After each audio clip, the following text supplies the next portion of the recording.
Baca yang lainnya, satu orang bimbing, la ilaha illallah, subhanallah, dia akan lihat, matanya, lihat kanan, lihat kiri, tutup. Tahu kacamata kuda? Iya, biar selalu lurus. Kenapa? Inna syaitani waswisu bilahdatil akhirah. Sesungguhnya syaitan ini, punten, mengganggu dalam detik-detik terakhir manusia akan meninggalkan nyawa. Allahu Akbar. Iya, Allahu Akbar. Seperti itu. Luar biasa. Saya pernah, ini nggak tahu benar atau tidak, tapi pengalaman untuk pribadi. Saya tinggal cukup lama satu komplek dengan Mas Beki, Masya Allah. Di situ ada Pak Fuad ya, Pak Fuad Karim. RT yang sangat baik. RT yang sangat soleh, bagus sekali. Sampai Masya Allah, itu luar biasa. Kayaknya RT abadi di Karangtengah itu. Kalau masih ada itu masih tetap RT. Orang senang semuanya, siapapun. Dan ternyata Allahu Akbar, kesolehannya luar biasa orang ini. Begitu sakaratul maut. Subhanallah. Lihat, kita pernah belajar tentang sakaratul maut. Dia pernah bertanya dengan mengatakan dalam pengajian, memang setan itu selalu menggoda di saat-saat terakhir. Iya, sebelah mana biasanya? Kiri. Apa penyebabnya? Ketika Rasulullah SAW menghadapi pamannya Abu Talib, kata Rasulullah, ya ammi qul la ilaha illallah, ya ammi qul la ilaha illallah, wahai pamanku katakan la ilaha illallah, unajjika yaumal qiyamah, aku akan selamatkan kamu di hari kiamat. Katakan la ilaha illallah biar aku bisa menyelesaikan masalah ini. Di samping kirinya Abu Jahal, Abu Lahab, Umayyah bin Khalaf mengatakan, ya Abu Talib, atatruk dina abak, apakah kamu akan meninggalkan agama nenek moyang? Pokoknya digoda sebelah kiri. Abu Talib, lihat kiri, lihat Rasulullah, lihat kiri. Akhirnya mengatakan, ana ala millati abai. Aku berada dalam agama nenek moyangku. Melihat daripada situ, setan itu akan berada di sebelah kiri. Maka hati-hati, kalau orang yang sedang menghadapi sakaratul maut, usahakan tidak sampai begini ke kiri. Iya, tapi tetap saja tegak, ditahan. Subhanallah. Lalu apa yang ada dalam beberapa asar? Inna syaitana ja'a. Datang setan itu. Telah datang kepada orang yang menghadapi sakaratul maut, dia akan mengatakan, ya fulan, aku Tuhanmu yang selama ini kau sembah. Aku Tuhanmu yang selama ini kau ibadahi. Aku Tuhanmu yang selama ini bla bla bla bla bla diucapkan. Subhanallah. Lalu orang yang sedang sakaratul maut senang, oh ini dia Tuhanku ini ternyata. Iya, dia tidak tahu karena tidak tahu tentang ilmunya bahwa melihat Allah di muka bumi ini adalah mustahil. Iya, melihat Allah di muka bumi mustahil, walaupun melalui mimpi tidak akan pernah. Ketemu Allah tuh nanti di mana? Di sorga. Melihat Allah Subhanahu wa taala sama-sama. Subhanallah. Lihat, saya mampir sedikit. Nanti ibu bapak begitu di sorga semuanya. Amin ya rabbal alamin. Saya tidak berbicara dengan rajmanil ghaib, artinya tentang masalah ghaib yang tidak ada ilmunya. Ini adalah satu hak adanya. Rasulullah SAW mengatakan, apabila semua ahli sorga sudah berkumpul, tidak ada lagi yang masuk lagi ke sorga, sudah ditutup ahli sorga, semuanya sudah selesai. Allah katakan kepada hamba-hambanya, mengatakan, ya ibadi, kata Allah, wahai hamba-hambaku, ini di sorga nanti, kita semuanya, ya ibadi, is'aluni, minta kau kepadaku apa yang kau inginkan. Wahai hamba-hambaku, apa yang kau inginkan? Apa yang kau inginkan? Apa yang kalian inginkan? Semua hamba-hamba Allah, kita semuanya, mengatakan kalimat yang sama, ar-ridha, ya Rabbana, ar-ridha'u minka. Kami tidak meminta apa-apa, kami hanya meminta keridhaan-Mu ya Allah. Kami hanya meminta keridhaan-Mu. Allah jawab, ya ibadi, law ma raditukum ma askantum huna. Kalau seandainya aku tidak ridha kepada kalian, pastikan kalian tidak akan pernah ada di sini. Kalian ada di sini di surga karena aku ridha kepada kalian. Is'aluni ghair. Minta kepadaku yang lain, minta padaku yang lain. Dijawab lagi oleh orang-orang yang hadir di situ. Kita semuanya, ya Rabbi, wahai Allah, sempurnakan nikmat ini dengan melihat-Mu. Maka Allah katakan, ya, ini yang akan aku sempurnakan nikmat bagi kalian. Baru Allah memperlihatkan wajahnya dengan mengatakan, Assalamualaikum ya ibadi. Semuanya akan melihat Allah Subhanahu wa ta'ala seperti melihat bulan purnama. Maknanya bukan Allah seperti bulan purnama, tapi bisa melihat Allah dimanapun kita berada. Seperti kita melihat bulan purnama dimanapun kita bisa lihat. Kita melihat Allah Subhanahu wa ta'ala ketika Allah katakan Assalamualaikum ya ibadi. Kita semua menjawab. Jawab. Apa jawabannya? Allahumma antas salam wa minkas salam wa ilaika ya'udus salam fahayyina rabbana bis salam. Subhanallah. Itu adalah jawaban kita. Hafalkan, nanti nggak bisa jawab bagi di surga. Itu adalah jawaban kita ketika melihat Allah Subhanahu wa taala. Saya lanjutkan. Subhanallah. Iya. Ini adalah ketika melihat Allah. Untuk melihat Allah jawabannya seperti itu. Kita lihat apalagi kita sedang melihat apa? Membicarakan apa tadi? Setan menggoda. Iya, setan berada di samping kirinya. Subhanallah. Lalu punten pegang di sini. Ini Pak RT ini yang soleh ini. Subhanallah. Begitu datang, dia dengan mengatakan dalam keadaan sakaratul maut yang sulit ini, dia enggak. Jawabannya enggak. Sambil begini matanya, sambil begini. Saya pegang, Pak. Maaf Pak, Bapak melihat sesuatu yang tidak kami lihat. Ngangguk. Subhanallah, 4 jam sebelum wafat itu. Langsung saya katakan la ilaha illallah, la ilaha illallah, nggak bisa nyebut la ilaha, tapi sekali-kali dia katakan enggak. Iya, jawabannya begini. Kenapa? Saya tidak tahu. Tapi setiap dia melihat ke sini, dia langsung kaget, langsung ke sini lagi. Subhanallah, luar biasa. Dan 4 jam sebelum itu saya tanya dengan mata, Bapak melihat sesuatu yang tidak bisa dilihat oleh kita. Dia bilang, ngangguk. Iya. Subhanallah, orangnya luar biasa, rajin. Kita waktu itu ada pengajian hari Rabu di Karangtengah. Subhanallah, yang datang itu alhamdulillah dari selama 1 tahun tinggal di sana, yang datang itu murid kita di sana semuanya. Alhamdulillah 1 orang ya Pak RT itu. Subhanallah. Hadirnya habis subuh datang ngaji Quran segala macam. Itu luar biasa. Subhanallah. Setelah itu baru berkembang pengajian. Satu dulu, bahkan dia bilang bikin pengajian di sini yuk. Ayo, siapa yang ngajinya? Saya. Habis itu datang dia dengan mengatakan kalimatnya, sabar ya, 1 orang juga nggak apa-apa kan? Nggak apa-apa, Pak Fuad silahkan. Alhamdulillah nambah setelah 4 hari 1 orang lagi. Siapa? Istrinya. Subhanallah. Dan istrinya pun wafat dengan penyakit yang sama kan? Bayangkan suami istri duduk dengan penyakit yang sama, yang dideritanya kanker, ya. Dengan penyakit yang berdampingan 2 begini, pegangan tangan. Siapa yang duluan ya Maya kita ya? Subhanallah. Bapak duluan kayaknya, enggak, Mama duluan. Subhanallah. Bisa begitu dua-duanya. Ternyata Bapak duluan, beberapa setelah itu baru istrinya. Subhanallah. Saya melihat dengan mengatakan, hatta yasyuku syaukatan yusyakuha. Orang yang wafat dalam keadaan sakit seperti itu, Allahu Akbar. Itu Allah tertumpu kepadanya. Luar biasa. Iya, luar biasa. Hal yang terindah bagi mereka berdua, senyumannya, baiknya, Allahu Akbar. Melihat seperti itu, kalau ada orang sedang siap untuk ditalqin, pegang, katakan la ilaha illallah, la ilaha illallah. Lihat, wal taffatis saqu bis-saq ila rabbika yauma idinil masaq. Tanda pertama tadi mata kosong.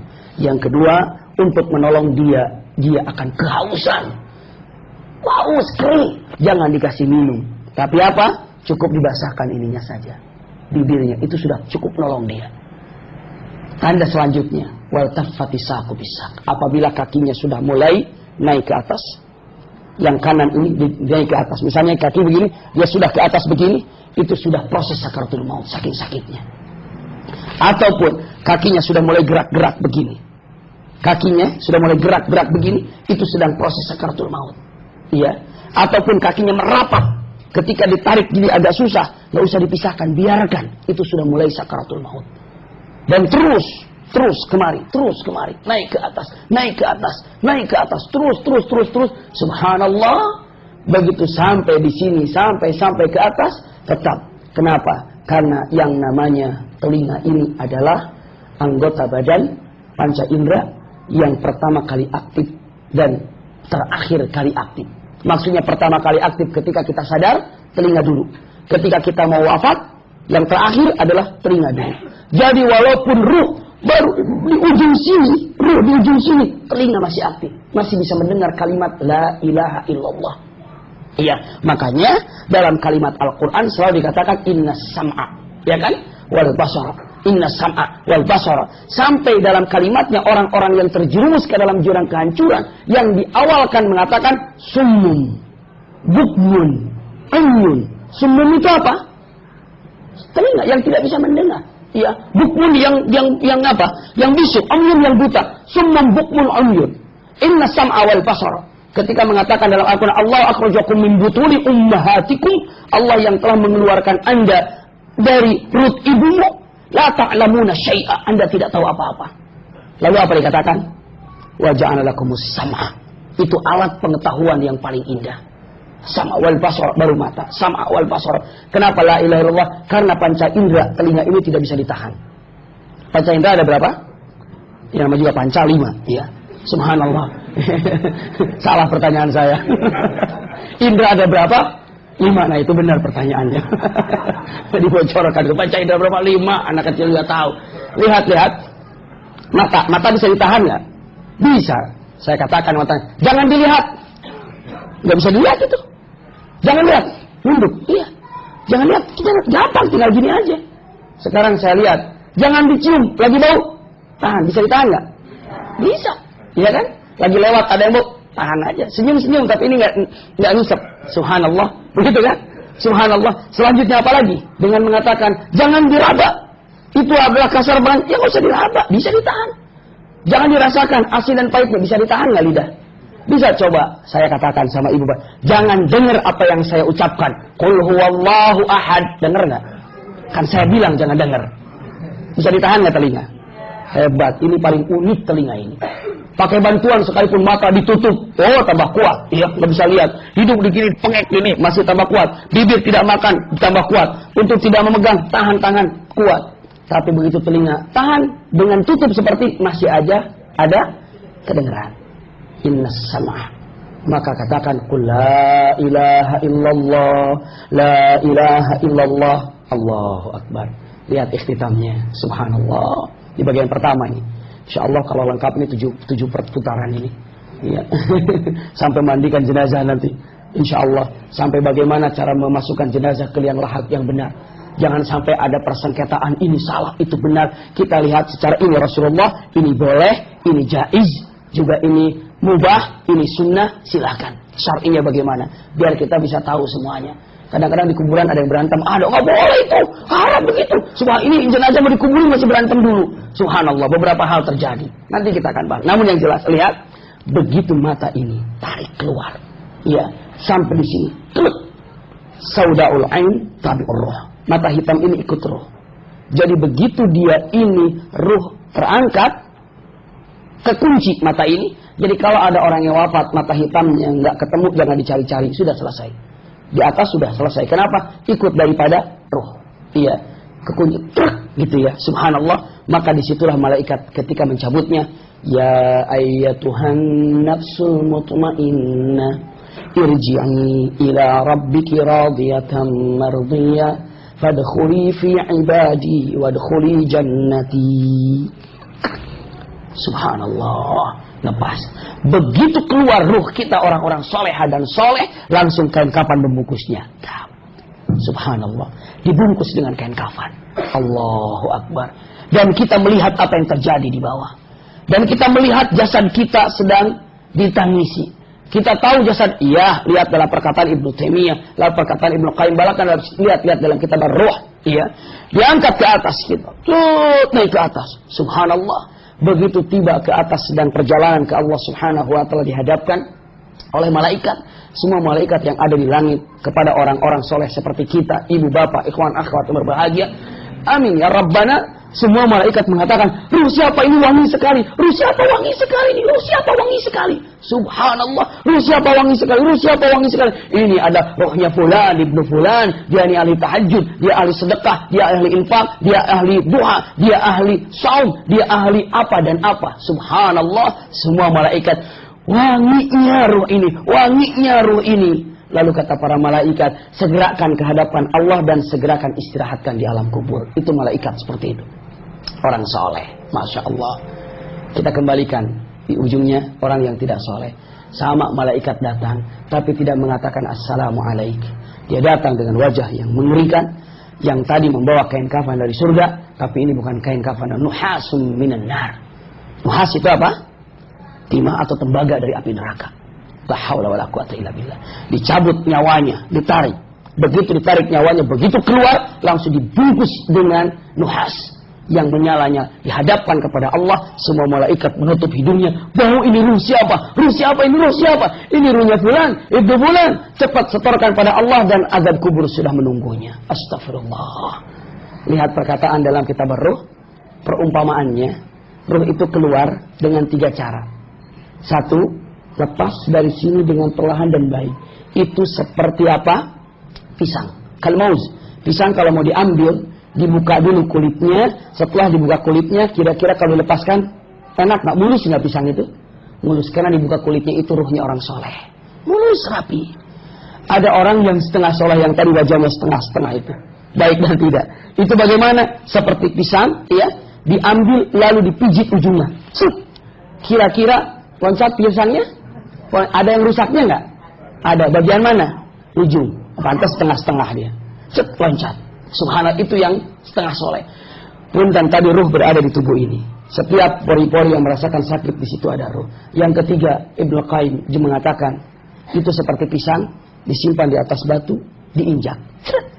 Kira-kira pisang keluar dari mana? Dari segala. Itu ruh orang-orang yang punten, yang bengis, orang-orang yang kafir, orang-orang tidak beriman. Keluar ruhnya tidak dari sini, wallahu a'lam, tapi keluarnya di setiap pori-pori yang ada, makin sakit. Subhanallah. Lalu bagaimana sakitnya sakaratul maut? 3 hal yang disampaikan oleh Amr bin As. Bagaimana rasa sakitnya sakaratul maut? Insya Allah kesempatan yang akan datang disampaikan. Iya, sakitnya sakaratul maut seperti apa? Ini jadi PR kita. Sakitnya sakaratul maut menurut Amr bin As seperti apa? Iya. Setelah itu baru lihat bagaimana malam pertama di alam kubur. Masya Allah. Malam pertama di alam kubur. Ikhtitam yang ingin saya sampaikan. Kapanpun ibu bapak bisa menolak tamu. Kalau ibu dalam keadaan istirahat, kalau ibu dalam keadaan tidak mau menerima tamu, silahkan.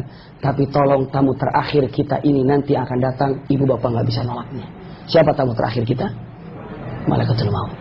Tidak ada yang malaikat tunggu sebentar ya, saya mau, nggak ada. Tamu terakhir yang akan datang kepada kita, tidak ada satupun yang bisa menolaknya. Ini terjadi kepada peristiwa siapa? Yang mengatakan kata-kata itu? Malaikatul maut ketika mau mencabut nyawa Nabi siapa? Nabi Daud. Nabi Daud alaihissalam orang yang subhanallah sangat pencemburu, iya. Padahal istrinya alhamdulillah 100 istrinya Nabi Daud alaihissalam. Iya. Masih mendingan Nabi Sulaiman 1000 istrinya. Subhanallah, lihat dalam hadis-hadis yang ada. Saya tidak membicarakan masalah itu dulu. Tenang, iya. Nanti beda bahasan lagi, subhanallah.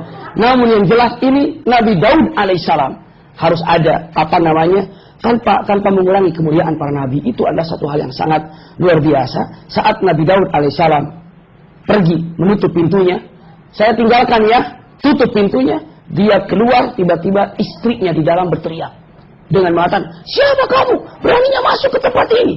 Kalau Daud tahu masalah ini, kamu pasti akan dihajarnya, kamu akan diusirnya, kamu anda hukumnya. Siapa kamu? Teriak perempuannya.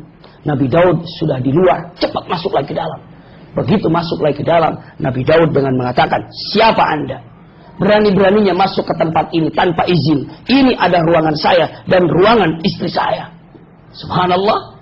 Orang itu menjawab, saya adalah orang yang tidak pernah takut oleh siapapun kecuali oleh Allah. Dan saya adalah orang yang tidak ada yang bisa menolak saya atas kehadiran saya kecuali Allah.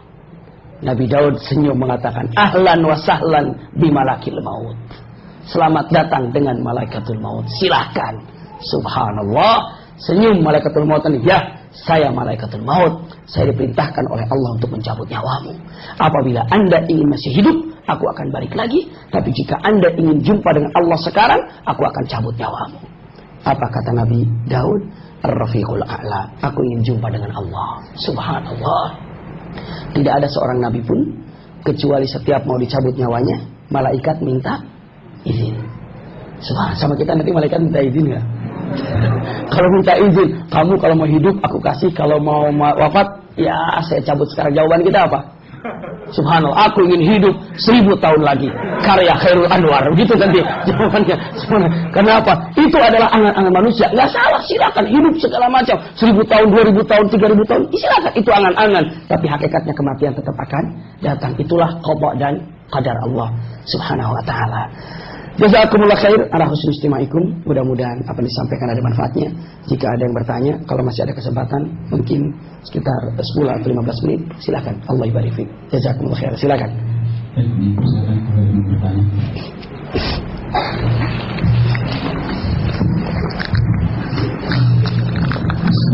Assalamualaikum warahmatullahi wabarakatuh. Tadi kan di awal Nabi dikatakan mengenai yang dikait hidungnya karena faktor zina, karena faktor riba, ketika azan masuk tidur, sholat, dan saya disebutkan juga riba.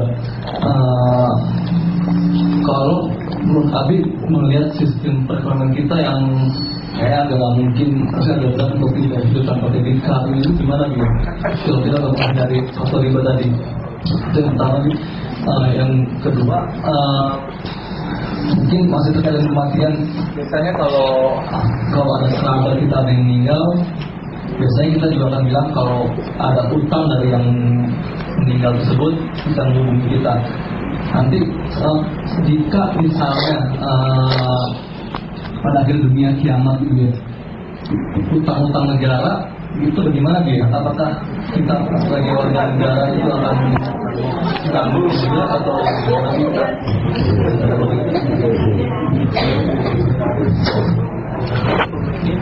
Bismillahirrahmanirrahim.